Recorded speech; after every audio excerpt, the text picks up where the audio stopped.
Hi, welcome back to part 4 of getting your driver's license here in Sweden. It's all in English, and I'm covering the 4th part of the introduction from our short course boken. And this is our basic traffic rules, and of course with that we're also going to cover our general speed rules. So these are basic traffic rules. As we look at these, you need to be aware that a defensive driver is one of two things. They don't take a risk, or they're aware of the risks that they're taking. Sorry. A defensive driver is aware of the risks and they take no chances. So that is a defensive driver. Very important, probably on the test. Aware of risks and takes no chances when driving. Defensive driving means that you have plenty of time for your journey. You're not rushing. You're aware of unexpected things that can happen. You've taken advantage of that. You're planning ahead of that. You refrain from taking risks because you're not driving fast, you're not being silly, you're not going too slow, driving without your lights on, something like that. You think first, then you act. You are one step ahead, meaning that if somebody else makes a mistake, you're prepared for that. You leave large safety margins between you and the other drivers. You have plenty of time to brake, so braking is not a problem if you need to stop suddenly. You drive gently, and you keep a good lookout to the rear so nobody rear ends you. Those are all being a defensive driver. In defensive driving, traffic is based on interplay, so you have to be ready for anything that can happen, and you don't want to be surprised yourself or surprise anyone around you. So your style needs to be steady and clear when you're driving, not erratic, and it should be governed by the awareness of possible risks. If you're driving in a condensed area where children live, you need to be aware that kids may pop out from behind cars. That's an example.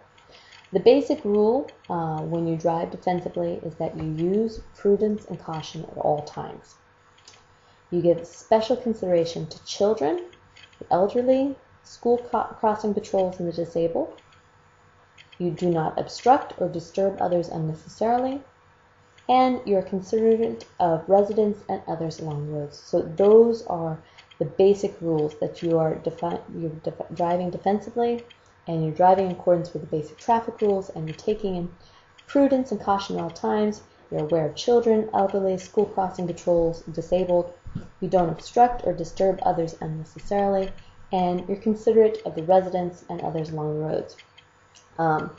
Off-road travelers, when you're doing that, and that could be simply walking or riding a horse, you want to make sure that you do not disturb people or animals unnecessarily, and you don't damage the ground or vegetation, because as you know, we have free roam here in Sweden, so don't mess that up.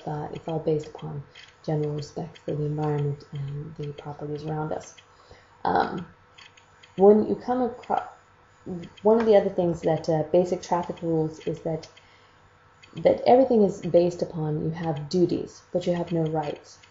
So that means you must give way, you must not do things, you must give, you must follow certain rules, but you have no rights in terms of what other people owe you. Under the system, you are forced to be cautious. So again, you are ultimately the best defense, and that's the highest importance in the traffic safety. And all these traffic rules apply on the road, but also off-road. So that means basically everyone, everywhere, these traffic rules apply. So it's well worth knowing. Lastly, in this small section is our basic traffic rules. You need to adapt your speed. Areas and conditions where you want to adapt your speed would be in conditions of places where low speed is particularly required because accident risks are high. Those would be your densely built up areas, anywhere in living zones, suburban. Reduced visibility due to bad weather, that would be important. Slippery road surface, as you know, we get a lot of ice and snow here, so you need to reduce your speed for that.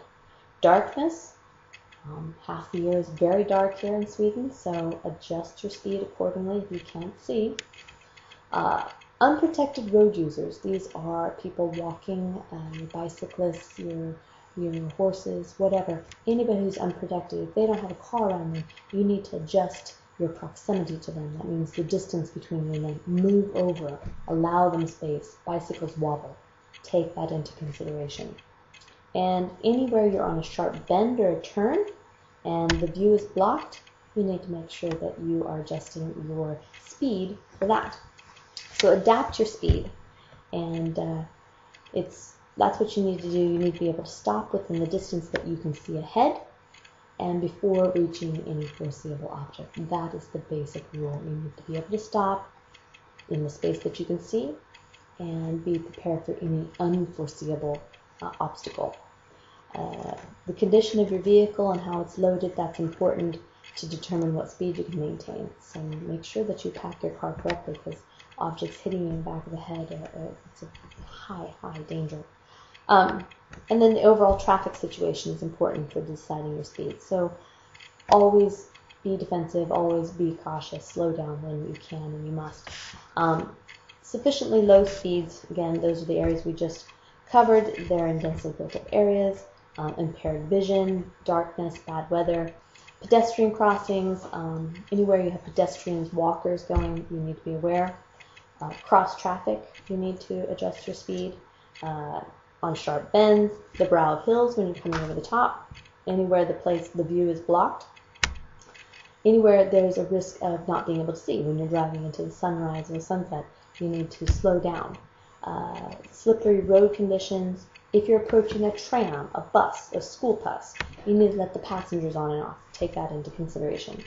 When you approach children on or beside the road, and roadworks, if there's a building going on there, you need to be slowed down for that. The site of an accident, slow down, but don't stare at it. It doesn't help. Dirty road conditions, you're not allowed to splash any other road users, so you need to slow down. That's a risk for them. And then the last thing is to know that there's a no hindering rule. What this means is it prohibits you from hindering other drivers by driving excessively slow or suddenly braking without cause. So you're to slow down, but you're not to hinder those behind you just because you're scared. And that would be our basic traffic rules. That covers the introductions to getting your driver's license in Sweden. And this is all in English. Again, this is coming from the Körkortsboken, copyright 2005. It's basically summarizing. And this is offered from the Swedish National Association of Driving Schools. We recommend you get your own copy. Thank you.